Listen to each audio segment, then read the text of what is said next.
Boa noite.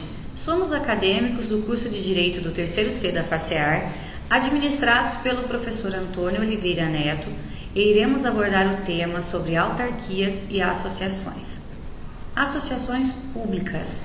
A Lei 11.107 de 2005, ela institui a possibilidade de a União, Estados, Distrito Federal e os municípios a contratarem os consórcios públicos para a realização de seus objetivos, de interesse comum desta união de direito público. Neste último caso, será denominado de associação pública, que nos termos do artigo 41, inciso 4º do Código Civil, tem a natureza jurídica de autarquia. Fundações públicas. Fundação é uma pessoa jurídica dotada de patrimônio próprio para a execução de determinadas finalidades não lucrativas, como, por exemplo, as religiosas, morais, culturais ou de assistências. A teor do parágrafo único do artigo 62 do novo Código Civil, previamente estabelecida pelo instituidor, que é a pessoa que decide criar esta fundação. E é ela, o ortogado determinado nos artigos 62 e 69 do novo Código Civil, que refere-se às fundações do direito privado.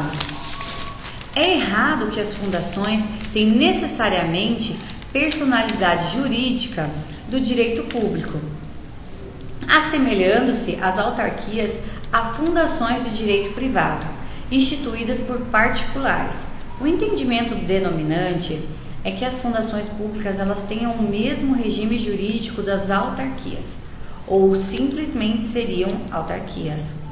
O que se discute é se o Estado poderia instituir as fundações de direito privado.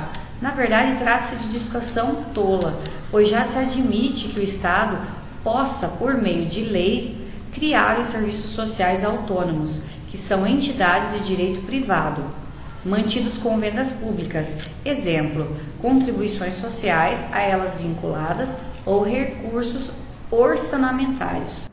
Boa noite, meu nome é Bruna e eu vou falar sobre a autarquia.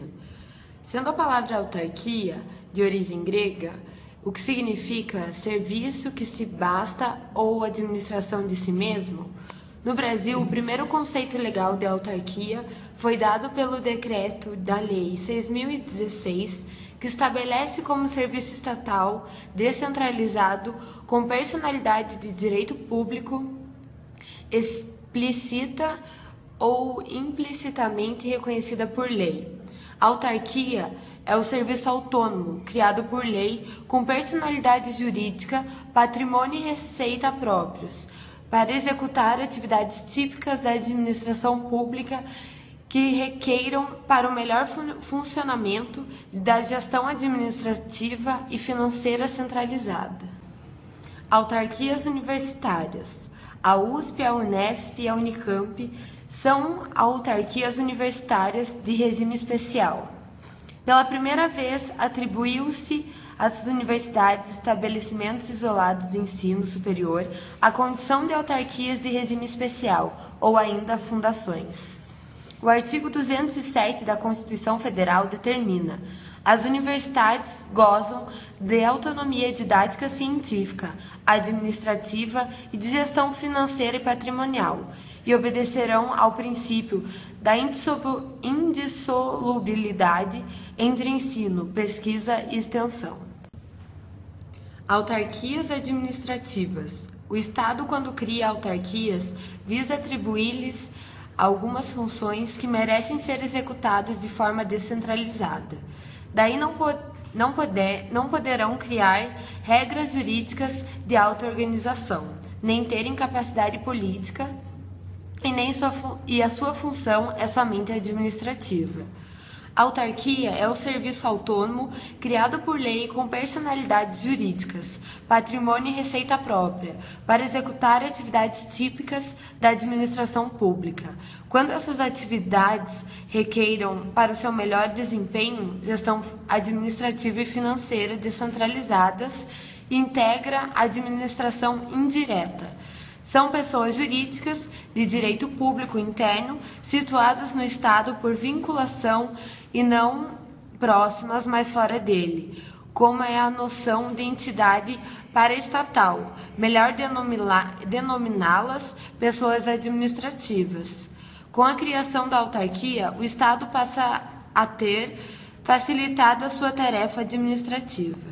Boa noite, eu sou a Daiane e vou falar sobre regime especial, sendo aquela lei instituidora que confere privilégio específico e aumenta sua autonomia em vista às outras autarquias, sem infringir os preceitos constitucionais.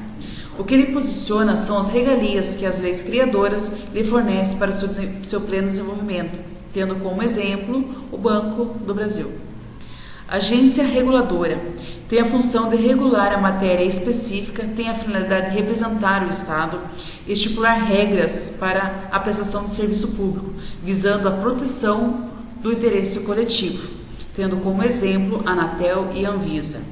Vou falar também sobre a agência executiva, sendo aquela que surge para facilitar a concretização dos princípios e preceitos almejados através do pleno direito da reforma do aparelho do Estado, no interesse de incentivar e melhorar a qualidade do serviço prestado ao cidadão. Foram criadas com finalidade de conferir uma maior autonomia às pessoas jurídicas da administração direta e indireta.